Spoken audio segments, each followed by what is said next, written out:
¿Qué tal? Bienvenidos a un episodio más de Legado Live.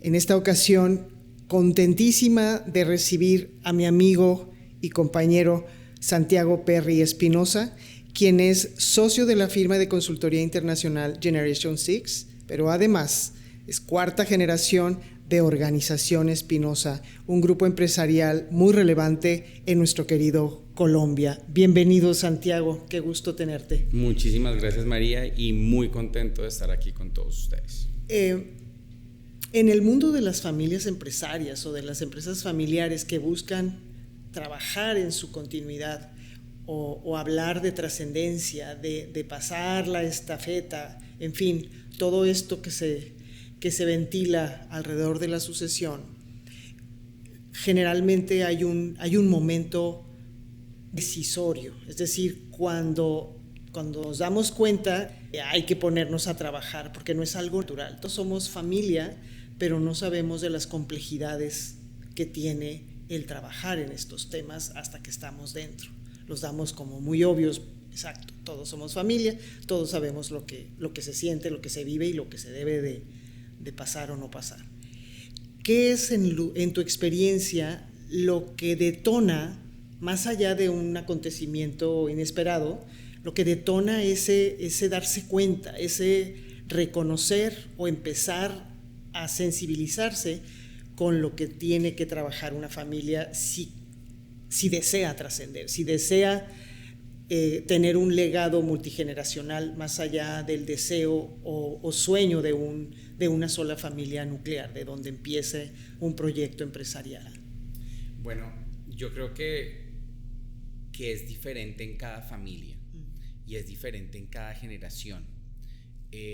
Cuando tú tienes, por ejemplo, un fundador, para ese fundador es posiblemente aún más difícil que para las siguientes generaciones, porque ese es su bebé, él empezó desde ceros, él fue el que puso la primera piedra, por poner de algún modo. Entonces para él puede llegar a ser más difícil el llevar a esa segunda generación, porque es un hijo más. Pero cuando ya empezamos a hablar de las segundas, terceras o cuartas generaciones, yo creo que pueden haber diferentes momentos de trascendencia. Algunos puede ser que la empresa está creciendo y está tomando una importancia o una relevancia mucho más grande de lo que era antes. Otro puede ser la muerte de un miembro de la familia, lo cual en mi caso, por ejemplo, fue algo que fue muy importante. Fue la muerte de una de mis tías, de una tía segunda. Yo soy cuarta generación, de una tía segunda, y eso llevó a que la tercera generación por primera vez, yo creo que empezara a darse cuenta de que ellos iban a morir y que no iban a ser eternos. A ellos, a la tercera generación que todavía trabajaba en la empresa, que eran muy pocos, eran solo 3, ellos habían hecho toda una salida programada de los negocios operacionales, pero seguían teniendo una relevancia muy importante en la holding y mirando, digamos, como overviewing todos los negocios. Pero para ellos el ver que ya uno de ellos moría, fue como una revelación de decir, ok, nos tenemos que apurar un poquito más. Y yo creo que por ejemplo, en mi familia, nosotros no, desde el año 88, ningún miembro nuevo familiar ha entrado a los negocios. En ese momento, si no estoy mal, debía haber unos 5 o 6, que uno murió, otros se fueron ya retirando. Entonces para nosotros fue un poco diferente también, porque es la parte familiar que no está conectada a la empresa. Para nosotros es muy importante hacer ese relevo generacional en la familia. Eso yo creo que lo empezamos más o menos en el año 2011, 2012. En el consejo familiar por primera vez hubo una persona de la cuarta generación siendo presidente. ¿Que fuiste tú? Fue un primo, estuvo por un tiempo muy pequeño, estuvo por 6 meses de presidente, después él sale del consejo y quedo yo de presidente. Yo fui el segundo, pero digamos que estuve más o menos 10 años de presidente del consejo de familia. ¿Cuántos primos son ahí? En la cuarta generación somos 38, que van en este momento desde los 55 a los 20, a los 30.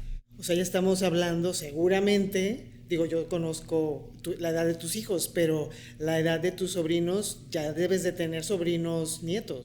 Entonces, yo tengo en la quinta generación, yo soy cuarta, la quinta generación, el mayor tiene 24, y yo le digo a la mamá de él que ella ya está más cerca a ser abuela que a ser mamá, pero digamos que...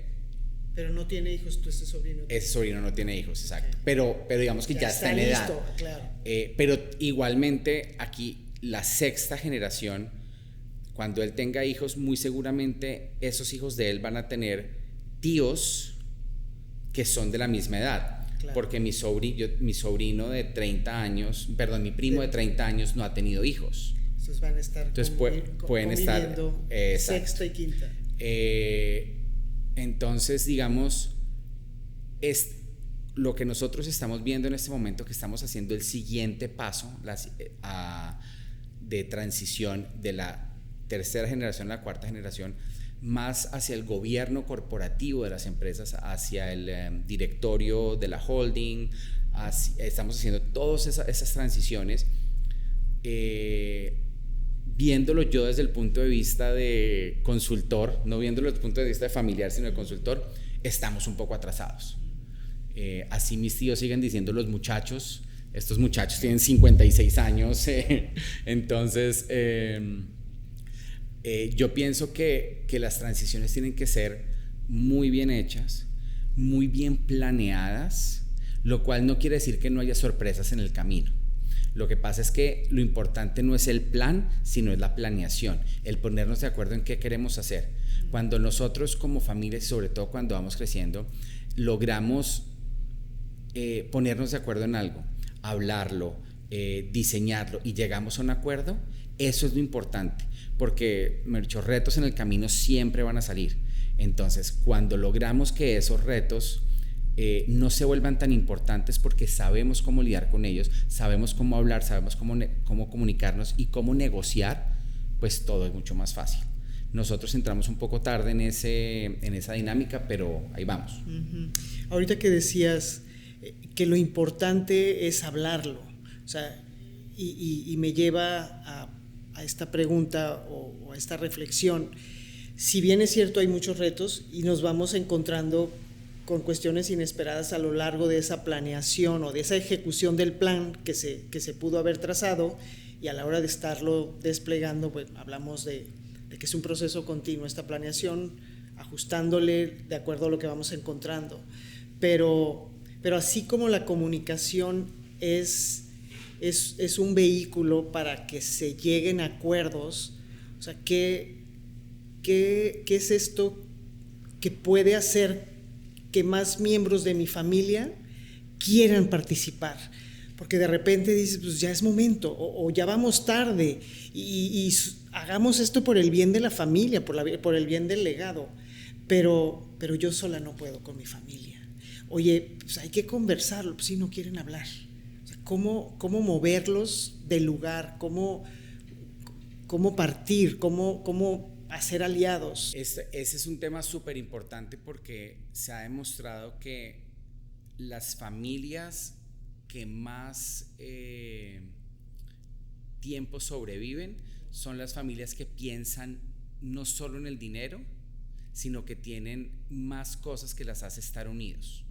Es el legado, es el hecho de querer ser parte de la familia, de querer ser parte de una comunidad. Entonces, una cosa que es muy importante, y aquí es donde el consejo de familia tiene una relevancia súper importante, porque muchas veces como consultor muchas familias preguntan, ¿pero el consejo qué hace? O sea, entendemos qué hace el directorio de la empresa o el consejo de la empresa, pero ¿qué hace el consejo de familia? El consejo de familia lo que tiene que hacer es esa educación a los familiares. Nosotros empezamos la educación a los 4 años en mi familia, pero digamos que es educarlos a que la empresa no es solo eso que crea dinero y deja unos dividendos, sino que hay toda una serie de stakeholders que son muy, muy importantes y que la empresa en muchas de las comunidades se vuelve absolutamente relevante. Claro. Uno de nuestros negocios es palma africana para hacer aceite de palma y somos los mayores empleadores legales del pueblo más pobre de Colombia, que se llama Tumaco, en el suroeste de Colombia, en el Pacífico. Es un pueblo que está plagado por absolutamente todos los males que tú te puedas imaginar, de crimen organizado, transnacional, de narcotráfico, de todo. Y nosotros hemos tenido que pasar, como decimos en Colombia, las duras y las maduras, teniendo ese negocio ahí, pero nunca se ha cerrado porque sabemos que somos una parte muy importante de la comunidad. Sabemos que cuando nosotros estamos ahí dando empleo, cuando tenemos una escuela, cuando apoyamos a una escuela de formación de futbolistas, ayudamos al hospital de la zona, todo eso hace parte del legado, eso hace parte de lo que la familia Espinosa quiere dejar como legado. Así nunca aparezca el nombre de la familia Espinosa, para nosotros que aparezca el nombre o no aparezca el nombre es totalmente irrelevante. Para nosotros lo importante es que esos trabajadores que estén ahí estén lo mejor posible dentro de una situación súper difícil. Y eso lo vamos viendo en muchos de los otros negocios que tenemos. Nosotros tratamos de que nuestros trabajadores siempre quieran estar con nosotros. Y eso aquí ha llevado. El promedio de nuestros trabajadores lleva 8 años con nosotros. Y tenemos en este momento una tercera generación trabajando con nosotros. Entonces su abuelo empezó trabajando, después su papá trabajó y ahora él trabaja. Esa parte para nosotros es súper importante. Para nosotros esa parte del beneficio social, de eso nosotros, y lo inculcamos mucho en los jóvenes, que ellos se sientan orgullosos de eso. ¿Por qué? Porque para la quinta generación, inclusive para mi generación, nosotros ya no vivimos del negocio. Está tan atomizada las acciones y la propiedad que de pronto hasta tendríamos más dinero si vendiéramos las acciones. Pero para nosotros la importancia de ser parte es algo que hemos inculcado desde muy chiquitos. Y eso no quiere decir que toda la familia sea igual. Hay personas que no les interesa y que ellos sí preferían tener su dinero y listo. Pero eso está bien. Yo recuerdo cuando nos conocimos, hace ya casi 4 años, Santiago, y platicabas de algunas de las acciones que me queda claro que tú como presidente del Consejo Familiar estabas llevando a cabo. Y recuerdo fantásticamente lo de las historietas y cómo transferir los valores y todo esto. Pero ahorita escuchándote y leyendo algunas notas periodísticas históricas para retomar qué cosas podíamos conversar en unos minutos más o en unas horas más en nuestra presentación del libro, ahorita que mencionas de que no les importa, o sea, no tienen que saber qué es la familia Espinosa, pero la comunidad lo sabe.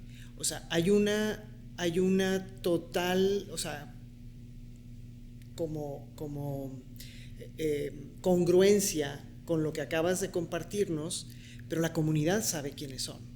A lo mejor no está anunciado que es Fundación u Organización Espinosa o cualquier razón o nombre que aparezca, pero me llama la atención también que en la nota periodística, y por eso hacía referencia, que difícil, o sea, que no les, como que nunca les ha gustado a la familia estar en la opinión pública, pero lo cierto es que los hechos hablan por sí solos. Hay una congruencia, hay una reputación que se ha construido en función de los hechos. Ahora mi pregunta o la curiosidad que ahorita en nuestra conversación me genera es cómo, si el consejo, dices tú, empezaron un poco tarde, la cuarta generación se da cuenta hace unos 10, 12 años que había que hacer algo, ¿qué hacían antes tus antepasados para tener ese arraigo, esa identidad, ese orgullo de ser parte de una familia, de un legado del cual no es el beneficio económico evidentemente lo único que me ha dejado, sino son otras cosas? ¿Qué hacían tus abuelos, tus tíos, tus padres?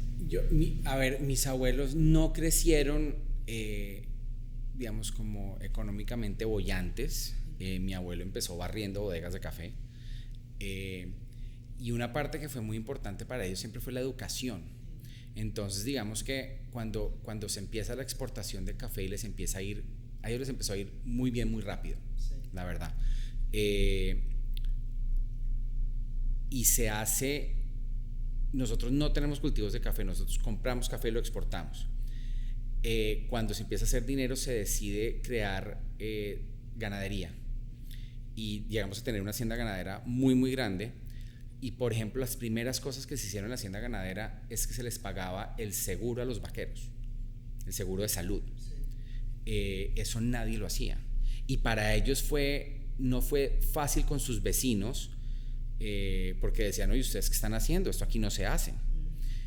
Lo segundo fue que con el Ministerio de Educación abrimos una escuela para la comunidad. O sea, era para los hijos de los trabajadores, pero cualquier persona de la comunidad que quisiera ir iba.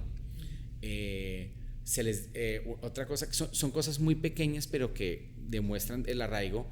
Mi abuela, todos los diciembres, a todos los niños de la escuela les llevaba un regalo de Navidad. Y esto se fue replicando después cuando empezaron Las Palmas. Entonces en Las Palmas hay colegios, hay centros de salud, hay bibliotecas para la comunidad. Todo esto se hizo simplemente porque para ellos la parte de la educación era súper importante. Todavía nosotros a todos los trabajadores les pagamos el 50% de la educación de los hijos. Si un trabajador de nosotros quiere seguir estudiando, quiere hacer un máster, quiere hacer un PhD, se le paga el 50%, se le da el tiempo para que lo haga. Y yo creo que eso viene de que mi abuelo y los dos hermanos nunca se graduaron del colegio. Y lo hicieron, fue porque les tocó. O sea, ellos sí estaban en el colegio y su primer negocio fue el periódico del colegio, pero llegó un momento en el cual por diferentes circunstancias les toca dejar el colegio y ponerse a trabajar. Entonces para ellos es súper importante. Yo todavía me acuerdo en el año 94, cuando 96, cuando mi hermano se gradúa del MBA, que mi abuelo dijo, este es el día más importante de mi vida. Era el primero. Era de toda la familia, era la tercera persona con posgrado. Lo importante que era para tu abuelo. Pero para mi abuelo la educación era súper importante. Cuando mi abuelo fallece, a los hijos de las hijas, digamos, las hijas nunca trabajaron, entonces a los hijos de las hijas nos dejó pagada la educación. Para él la parte de la educación era súper, súper importante. Y la educación no solamente, digamos, como el colegio, la universidad, eso, sino los viajes. Para él todo eso era una forma de educación. Entonces, pero eso fue, él lo llevó hasta el punto de los trabajadores, porque muchas de estas cosas vienen desde ellos. Y ya cuando él muere nos encontramos con gente en el velorio que llegaba porque es que él me pagó la universidad, es que él me ayudó a irme a España a hacer un posgrado, y eran personas que no teníamos ni idea, que no conocíamos, que no trabajaban en la empresa y no teníamos ni idea cómo habían llegado mi abuelo.